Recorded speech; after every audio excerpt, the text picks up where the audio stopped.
The problem is you are supposed to be a perfect worker.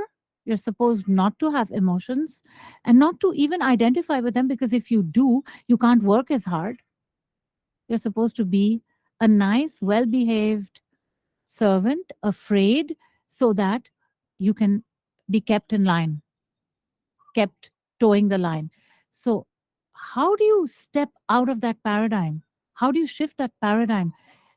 It's not by focusing on the fear, because the more you focus on it, you try to dissolve it, you try to transform it, you do various psychotherapies, you start to lose your manhood because you assume that it's because you're a man that you're having to deal with this.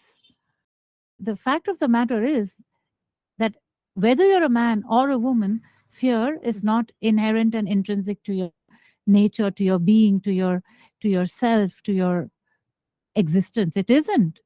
So it's not that you are avoiding it or circumventing it. You're simply focusing somewhere else. And where is it that you're focusing? In this practice, sadhana, it is called in Sanskrit. In this practice, you focus on the truth of your being, on the center of your being, on that which is the soul, the inner master of your being. You simply focus there again and again and again.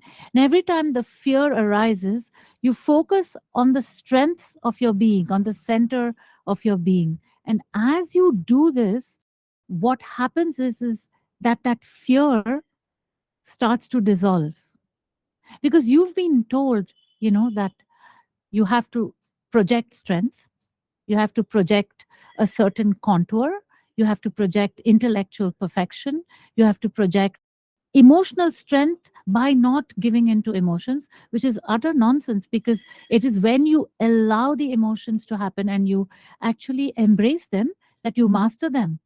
But you master them, you don't become a victim of them. And how do you do that? How do you make that step? Not by focusing on the fear, but by focusing on the truth, by even accepting conceptually that there is a center to you, which is the master of your being, which is truth expressing itself in every moment. And if you focus there, the fear will begin to dissolve. You're invited to a live online satsang with Maharishikaa Preeti this Sunday. For more information, visit maharishikaa.org.